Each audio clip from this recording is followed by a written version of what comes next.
Hello guys, welcome you all. This is Shakti Academy. Please like our video and share if you like. Don't forget to subscribe our channel. Press bell symbol so that you could get updated videos of our channel. Right? So hello guys. Now we are going to discuss about the Mahatma Gandhi, the great leader, as well as who has been regarded as the father of Indian nation and the nationalist movement. So here Indian nationalist movement in some after the arrival of Gandhiji from South Africa, which means from 1915 to 1948, that we are going to discuss in this what are the nationalist movements has been organized by the different political leaders as well as the Congress and the Muslim leaders, and about the Mahatma Gandhi we are going to discuss in this chapter. So initially, that in the history of nationalism, often the single individual is identified with the making of the nation. You know that. So since why we are, regarding this Mahatma Gandhi as the father of Indian nation, you know that before the arrival of Mahatma Gandhi, many leaders were being there, like Yevo Hume and Dadabai Nauroji, and many people were being appointed as the president of Indian National Congress. But here Gandhiji came to India. His involvement against the British after 1917, right? So here, even though he consolidated his power as a great and patriotic leader, so that's what we people are regarded Gandhiji as a father of Indian nation. So that whenever the country's freedom had happened from the other countries, the individual is often identified with a great power, right? So like Garibaldi with the making of Italy. So Garibaldi is a man father of Italy, and George Washington is the father of, we may consider him as a father of American War of Independence, and Ho Chi Minh, who struggles lots and lots for getting the free Vietnam. So in the same manner, we could consider, we could regarded Gandhiji as the father of our nation, right? So in between 1915 to 1948, the number of incidents as well as the movements, committees, organization had happened in British India. So that time, so what was the involvement against the British people? Involvement of Gandhiji against the British people. How did he emerge as the mass leader of the independent, for the great independence of India, right? So initially, you know that Gandhiji actually, we are going to discuss about the third stage of Indian national movements, right? So initially, the first stage of Indian national movements repressed as 1885 to 1905. So here the first stage, why we people are considering this 1885 to 1905 as the first stage of Indian national movement is nothing but 1885 is a great period that the INC, Indian National Congress, has been established, right? So that is the beginning stage of our national movement. That's what we people are considering this as the first national movement between 1885 to 1905. And the second stage of independent the national movement is 1905 to 1915. First stage is 1885 to 1905, and the second stage is 1905 to 1915, and the third stage is 1915 to 1947. We may consider up to 48. So 1915 to 1948. So here Gandhiji arrived to India in the third, right? In the third stage of a national movement. In this, he emerged as a mass leader in India. So in this chapter, we are going to discuss about the thing, what are the movements and the cooperation, struggles and the committees he had formed for independent India, and how did he involve himself for the country, right? So first one is the leader announces himself. So here the first thing is, previously we know that actually Gandhiji was born in India, especially in Gujarat, but once he completed his degree, especially in law, and he was not satisfied with his practice in India, so that's what he moved to South Africa in 1893, even though the time was ruling by British people. But 1893 he didn't find anything strong to oppose the British. But initially, you know that in 1885 the Indian National Congress has been established, but that was the first early stage. So here they didn't take much steps to against British. So that he was not satisfied with his law practice, so he moved to South Africa in 1893, and there he stayed for 21 years, right? 21 years. Then after that again he came back to India in 1915. So that is considered as the third stage. So that time the people as well as the leaders were very strong to against the colonial rule. So in this time he took opportunity and he involved totally himself against the British, right? So a leader announces himself. So here we could see that after the arrival of Gandhiji from South Africa in 1915, how did he announces himself as a leader in India? So you know that in January 1915, Mohandas Karamchand Gandhi returned his homeland after the decades of residence abroad. So previously we discussed that after he completed law in London, he had moved to South Africa for his law practice in 1893, and again he stayed for 21 years. Again he came to India in January 1915, right?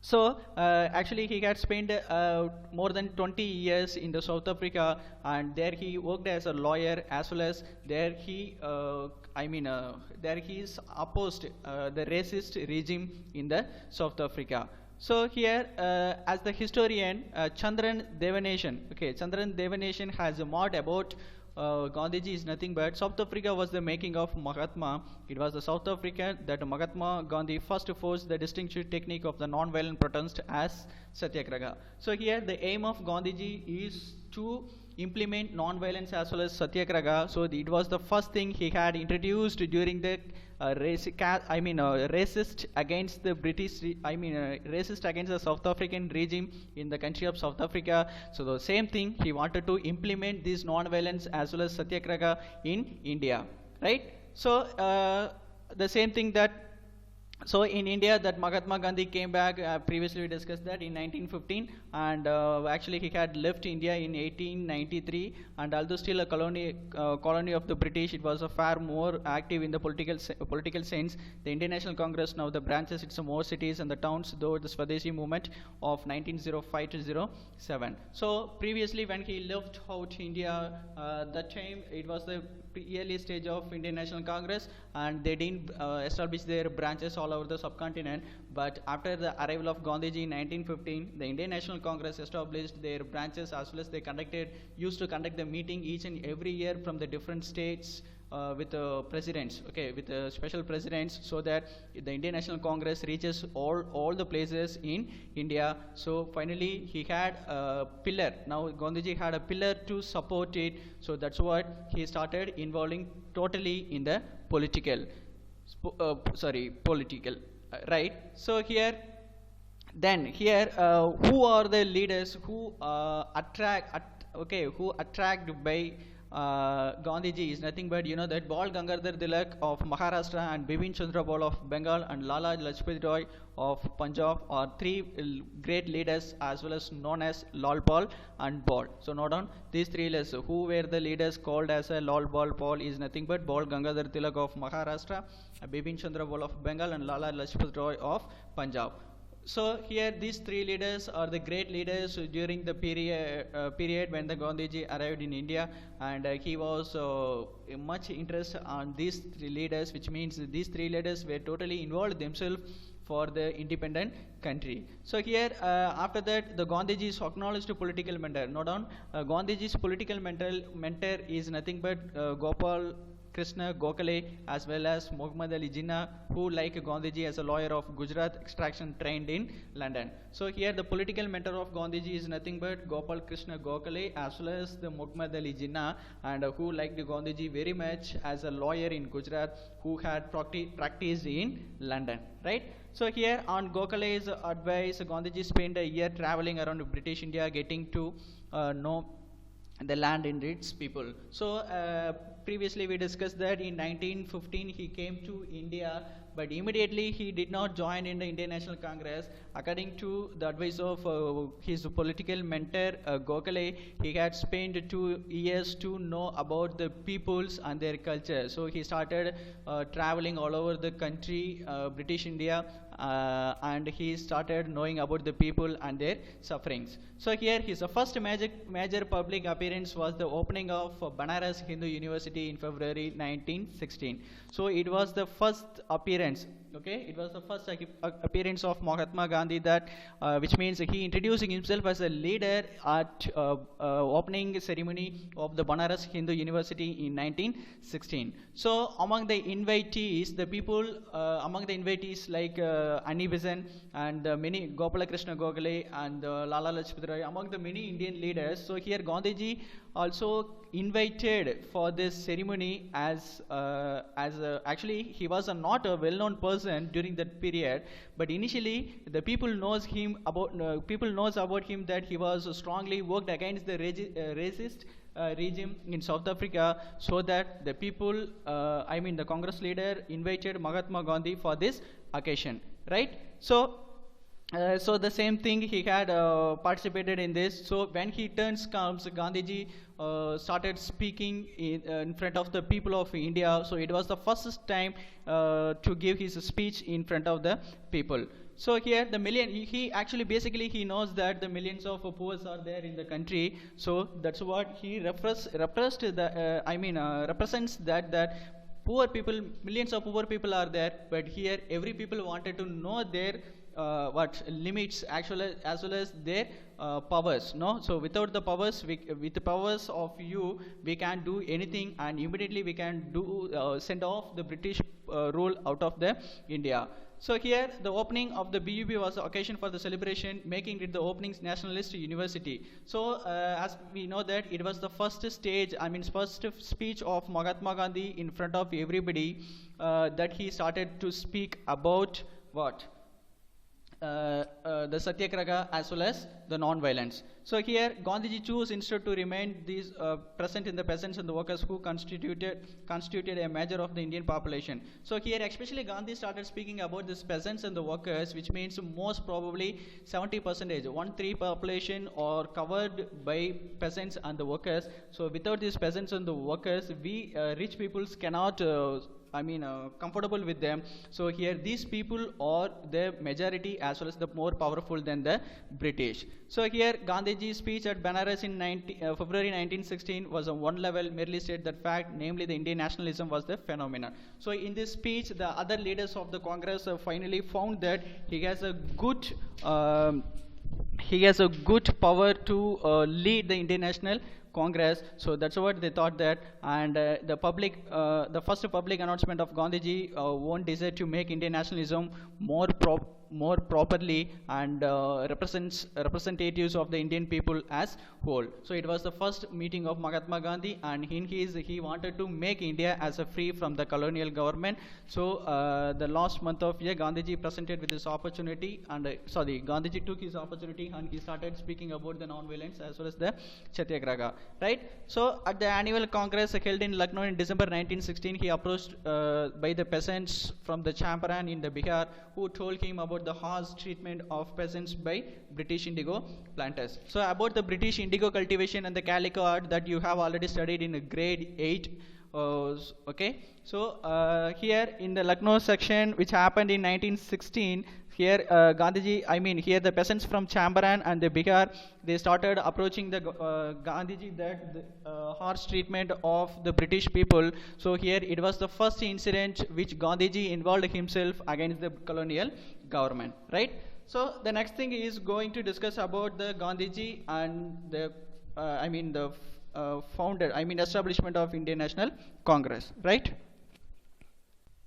INC, the Indian National Congress. So Indian National Congress was established on 28th December 1885 by Yevo Hume. So here Yevo Hume is a retired civil service British officer, right? Retired civil service British officer, and it was established at Gokul Tejpal Sanskrit College at Bombay, and comparatively other movement in India, and it was the first modern nationalist movement which established for both the Indian demonstration in the British administration as well as to enable the strong political rule in India. So here the main aim for the establishment of Indian National Congress is nothing but only the two things. First one is, as I told you, that to give a greater share in the government for educated Indians. So previously the British refused to give the Indians to appoint, refused to appoint the Indians in the British administration. But here the Indian National Congress is strongly strongly forcing the British to appoint the educated Indians in their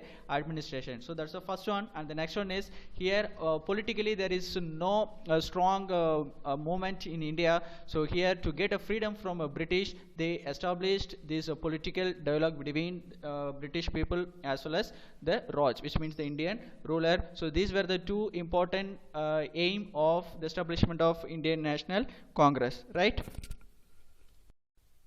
So the next one is the list of the list of Congress sessions meeting which happened from the beginning, which means the establishment of Indian National Congress from 1885, right? So here each and every year the Congress session, the Congress INC used to conduct a meeting from the different states along with the different presidents, right? So in this the same wise, from 1885 each and every year here some Congress leader has been took presiding over the sections as in the different states. So you know that the first Congress meeting held in 1885 and it was presided by Umesh Chandra Banerjee, right? And it happened in Bombay. And about this Umesh Chandra Banerjee, he is a lawyer. Actually, he is a lawyer as well as he was the co-founder of first president. He was the co-founder and the first president of Indian National Congress who took in charge of the first session, right? So initially we have discussed that Yevo Hume was the founder of Indian National Congress. So along with the Yevo Hume, so he was the co-founder as well as the first president of Indian National Congress. Then the next meeting in 1886 and it was presided by Dadabhai Nauroji and happened in Calcutta, right? So here actually he was the member of Indian National Association and which was founded by Sir Surendranath Banerjee from Calcutta. Then after the few years the founding of Indian National Congress in Bombay with the same objective and practices, right? So in these two parties like Indian National Association as well as the Indian National Congress had been merged together, and finally he elected as the second president of the Congress in 1886. So the second meeting happened which held in Calcutta under Dadabhai Nauroji, and his famous book which he had written in the title of Poverty and Un-British Rule in India in 1901. Note down. So Poverty and Un-British Rule in India, it was the book which was written by Dadabhai Nauroji in 1901, right? So the third meeting which happened in 1887 by Bagruddin Diabji in Madras, right? So initially Bagruddin Diabji was the first Muslim president of Indian National Congress, and he had a scope that he want to gain lots and lots of experience from the Indian national movements from both the Hindus and the Muslim when he was the president. And at the same time he introduced many boycotts, right? Like Muslim boycotts, and he boycotted many movements from the Muslims, and many things he did for the Indian National Congress. So the fourth meeting held in 1888 by George Yulee in Allahabad, right? Fourth meeting in 1888 by George Yulee in Allahabad. So actually he was the Scottish merchant who was attracted by the aim of the Indian National Congress, and as well as he served as the fourth president of Indian National Congress, and he was the first man who became the non-Indian president, hold of that office, right? Non-Indian president of Indian National Congress, as well as he was the founder of George Yulee and Co. of London, right? So next one, fifth meeting held in 1889, right? 1899 by William Wittenberg, right? William Wittenberg in Bombay, right? So actually he joined in the Indian Civil Service in Bombay and retired as a Chief Secretary to the government of Bombay in 1887, and he served as the fifth president of the Indian National Congress in 1889 and 1910. So he worked along with the Congress leaders in Bombay, and in 1819 he chaired as the British Committee of the National Congress, right? In 1890 he was he became a chairman of the British Committee of the Indian National Congress, right? Then sixth meeting of Indian National Congress is 1890 by Ferozshah Mehta, right? 1890 by Ferozshah Mehta in Calcutta, and he lost from 1845 to 1815, right? Then sixth meeting 1890 to 1890, we discussed that, and the seventh meeting is 1891 by Ananda Charlu, right? By Ananda Charlu, and the eighth meeting 1892 by Umesh Chandra Banerjee, and he was the Umesh Chandra Banerjee. He once again he became the second president, right? Once again he became the second president of Indian National Congress, right? Then ninth meeting in 1893 by Dadabhai Naoroji. Again he too became the second president of Indian National Congress, who had written previously. We discussed the poverty and the un-British rule in India. And the 10th meeting in 1894 at Albert Webb, right? Then 11th in 1895 by Surendranath Banerjee, and the 12th meeting in 1895 at Rahimullah M. Sahani. So he was a member of the Congress Executive Committee in Indian branch, and he formed one of the organization in 1899 in Bombay, right? So after that the committees were being merged together. Then 13th meeting in 1897 by Shankaran Nair. Then 14th 1898 by Ananda Mohan Bose, right? So next one is 15 on 1899 and Ramesh Chandra Dutt, and the 16th one is 1900 by Chandravagar, N.G. Chandravagar, and the 17th one on 1901 by Dinshaw L.G. Vacha. Then 18th one is 1902 by again the Surendranath Banerjee, and the 19th meeting on 1903 by Lal Mohan Ghosh, and the 20th meeting on 1904 by Henry Gordon, and 21st meeting on 1905 by Gopal Krishna Gokhale happened at Banaras, right? So 22nd meeting 1906 by Dadabhai Naoroji and Calcutta. So you know that he was he was elected as a third time president, third time once again the president of Indian National Congress, right? So yes, this time here Naoroji was a mentor. So previously we have discussed that in 1905 Gopal Krishna Gokhale became the president of Indian National Congress, and who held a meeting at Banaras, right? So after that here Naoroji became a mentor to Bal Gangadhar Tilak and Gopal Krishna Gokhale and Mohandas Karamchand Gandhi, right?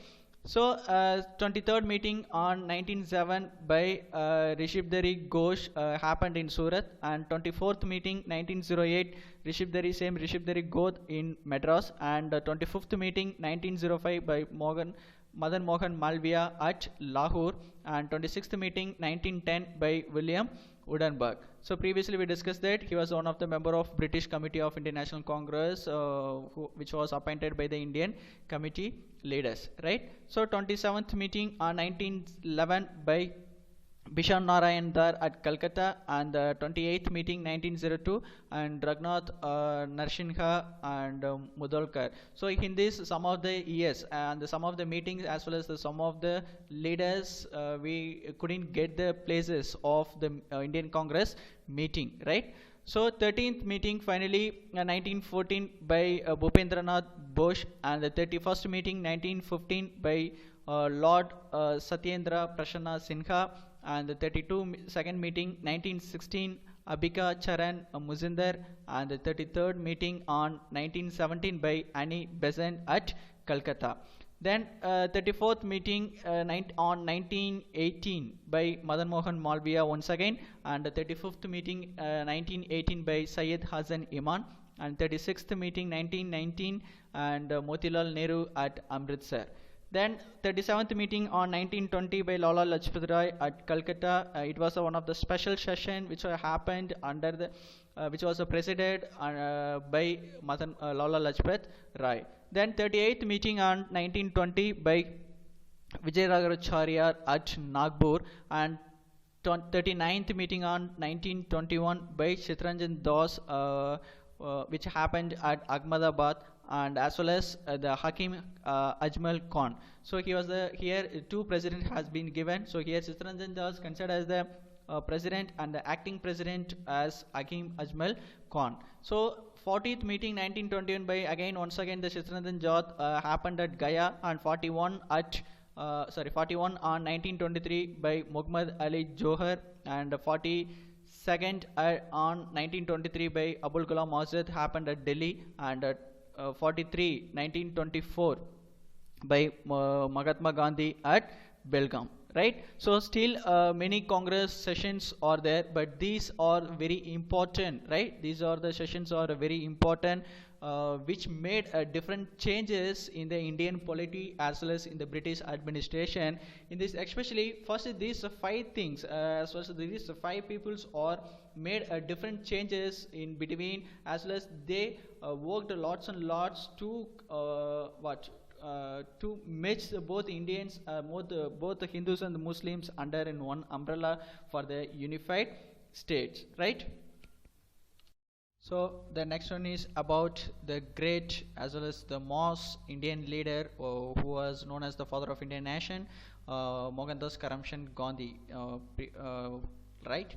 So actually Mohandas Karamchand Gandhi was born on 2nd October in 1869 in Porbandar and Gujarat, and after completed his school days in India, then he went to London for training of law. So he trained in law at Inner Temple at London. So once he again back to India, he was not satisfied with his law practice in India. So finally he moved to South Africa in 1893, right? So he was not satisfied with in Indian law practice, so he moved to South Africa in 1893, and there he stayed 21 years. Also he involved himself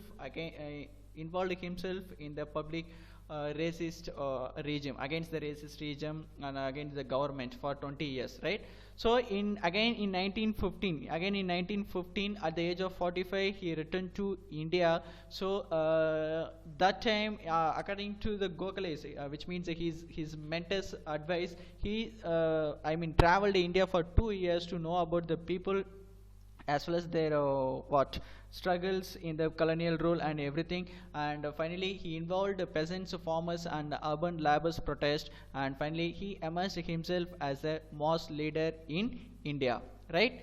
So the next one is the third stage of Indian national movement. So previously I have discussed that the three stages were there, right? So the first stage in between 1885 to 1905, and the second stage between 1905 to 1915, and the third stage between 1915 to 1948. So here we could say that in this third, so here Gandhi returned to India during the third stage of Indian national movement. So that time it was very strong, and Indian National Congress established the branches all over the states, right? So here according to the history, between 1917 to 1947 also considered as the Gandhian period, which means actually he came back to India in 1915, but he totally involved himself in the public meetings and the other organization and the movements and everything in 1917 to 1947. So that's what it was considered as the Gandhian period. So here Gandhiji aim, what is Gandhiji aim is nothing but to establish non-violence and satyagraha among the people to get a freedom country, right? So previously he had introduced non-violence in satyagraha in South Africa, where he when he struggled, opposed against the racist regime and etc. There he introduced non-violence and satyagraha, and in India he wanted to introduce the non-violence and satyagraha. So later he changed the Indian national movement into the people's movement, which means every people wanted to know their powers, right? So that's what the Indian national movement became changed as the people's movement. And he previously I told you that he actually involved against the racist regime in South Africa, and after the arrival of Gandhiji to India, his first speech in 1917 at Bihar, right? his first speech at 1917 at Bigar, the place of Chambran, right? In the place of Chambran against the planters, and he started his Satyagraha there, right? So after that, in 1918, he involved the favor of the Ahmedabad factory workers. So his next movement is against the British, British rule. In 1918, he involved, along with the factory workers of Ahmedabad. Next one is he organized a Satyagraha in Kedah to support peasants. So his next movement is nothing but actually here the people from the Kedah, the peasants from Kedah, they demanded some things like taxes relaxation and other things, etc. So here Gandhiji supported the peasants of Kedah and he involved in Satyagraha and everything. So with the involvement success of these things like Ahmedabad against with the support of Ahmedabad factory workers and the peasants in Kedah and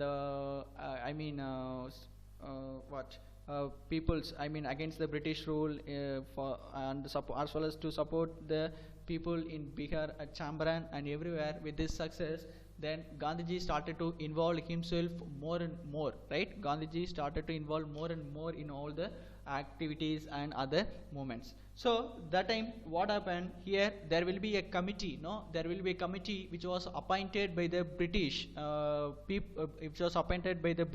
general under the supervision of Sir Sidney Rowlett in 1919, right? So why did they introduce such act is known as the Rowlett Act. Why it's named as a Rowlett is nothing but it was appointed under the supervision of Sir Sidney Rowlett in 1919. So actually this act has been introduced to seek the indirect moves against the British, right?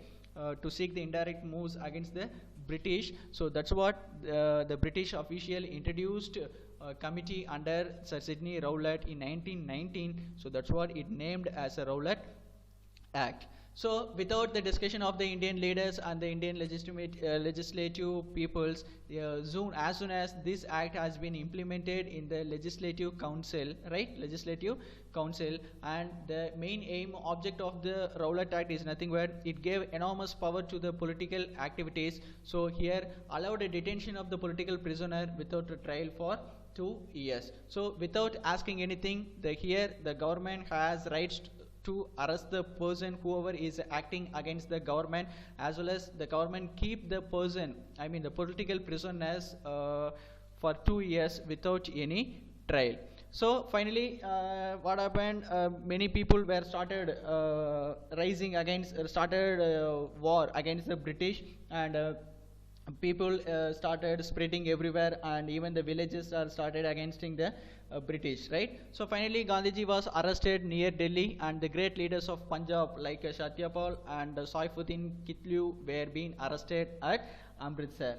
So followed by this Rowlett Act on April 13, 1919, to support Rowlett, people gathered in Punjab. So a group of people had been gathered in Punjab for what? To support the Rowlett, as well as here some of the people has been gathered to support Rowlett, and some of the people had been gathered to celebrate the the festival of Baisakhi, is one of the harvesting festival of Punjab. So here not every people gathered to support Rowlett. Here one group of people gathered to support Rowlett, and another group of people gathered to celebrate the day of Baisakhi, which was considered as the harvesting festival of Punjab, right? So that time actually they were assembled, right? They were assembled on the Jallianwala Park, right? So that time the General Tyre took charge. So here General Tyre is a military commander who was appointed to seek such problems, right? So initially he banned the first step of the General Tyre is nothing but he banned the political public meeting, and he started arresting the leaders. And once the people gathered on April 13, 1919, he entered into Jallianwala Park and he closed the exit, and without intimation, right? Without intimation, and he started firing on the crowd, right? So according to the official record, there been 379 people were killed and 1,137 people were being lost their lives, which means they were totally injured. And with the the impact of this Jallianwala Walla Bagh, here Rabindranath Tagore had written his the prize Nobel of Night to the British, right? So followed by this Jallianwala Walla Bagh, so once again it was the time, end of the First World War, which happened between 1914 to 1919. So that time, what happened in the place of Turkey, right? In the place of Turkey and the German. So here, finally, the First World War ended with the defeat of Ottoman Turkey. Okay, ended with the defeat of Ottoman Turkey. So this Khilafat movement has introduced in Bombay in 1919 by Muhammad Ali Jinnah and Saugat Ali, right? So here, what was the aim of this Khilafat committee is nothing but actually in the First World War, the Ottoman Turkey was defeated, and he was treated harshly as well as mistreating who was considered as the spiritual head of the Islamic world, also known as Khalifa, right? So here the Indian Muslim thoughts that it is hurting the total community, total of their community. So here they started against the Khilafat movement. Okay, started against the Khalifa, and here once again the Khilafat movement committee has been established on 23rd November. The Hindu-Muslim meeting was organized under Gandhiji. So once again the next meeting was organized. In this meeting, both Hindu and Muslim were being participated against the regime of to support the Ottoman Turkey in Turkey. And this meeting here, Gandhiji thought that this is one of the opportunity to bring both Hindu and Muslim under the umbrella for what? To unify the nation. Okay, so that's what here Gandhiji took advantage, and he mingled both Muslims and Hindus to unify the Indian state, Indian nation, to get a freedom from the British. Okay, so after that, this Khilafat movement has been merged with the non-cooperation movement, right? Khilafat movement has been merged with the non-cooperation movement, and followed by Rowlett Act, Jallianwala Bagh Khilafat, Gandhiji announced about a non-cooperation. So each and every committee as well as the organization from Rowlett Act to non-cooperation, they have a connection. Okay, so here Khilafat committee was merged with the non-cooperation movement.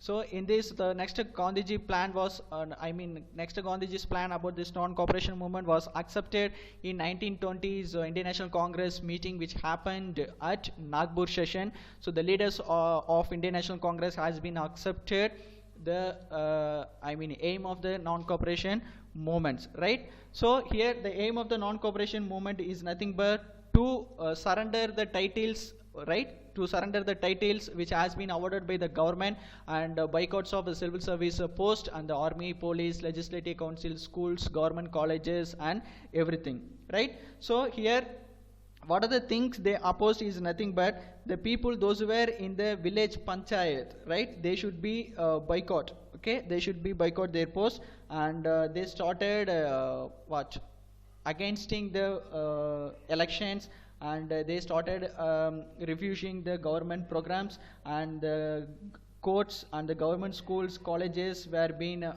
boycotted, and they stopped buying the foreign things, and instead they started creating their own schools, colleges, and other private panchayat and etc. And finally, here in this non-cooperation movement, Gandhiji tempted the people to use only the khadar cloths, right, which is manufacturing only in India. So here, due to the regulations, due to these concessions in the British, concession against the British, all the people as well as the Congress leaders were being accepted, and finally what happened? Here, in some cases, the people started behaving more violent than the Gandhiji expected. So here, a crowd of people has been fired the police station, and in this, 22 constables were being killed. So this incident is known as Chaura incident. So actually the Chaura is the name of the place where this group of people fired the police station and killed the 22 constables. So this place is known as Chaura. So with the name of the place, so this incident is also considered as the Chaura incident. So once the Gandhiji heard the news that it became more violent than he expected, so finally he stopped the non-cooperation movement in India. So all the leaders of Congress as well as peoples got shocked that once he stopped the non-cooperation, and finally on March 10, 1922, Mahatma Gandhi were arrested, and according to official figures, there were 399 strikes in 1921 and involving 6 lakhs of workers, right? 6 lakhs of workers, and they lost their 7 million work days, right? So which means many people got awareness of this non-cooperation movement, and with the leadership of Gandhiji, many people started violent against the British rule, and with this Gandhiji got shocked, which means his aim was only to implement non-violence as well as satyagraha, but here people are more violent than he expected. So here there were, according to the official record, there were what, 396 strikes and in 1921, and involving 6 lakhs of people were being lost their working days and everything, right? So here the impact, I mean the importance of this non-cooperation movement is nothing but here many people, students, teachers, and the women and the peasants are started together, and they started against the British. So it was the first movement which all the group of people from the different profession, they mingled together to against the British. And the next thing is that this non-cooperation movement spreaded everywhere, even the interior village of the India, and this non-cooperation movement already mixed with the Khilafat, as I told you know. So here both in Hindu and Muslims, they started against the British. So here the British people thought that Indian wanted to show the British that Indian people could do everything once they mixed together, right?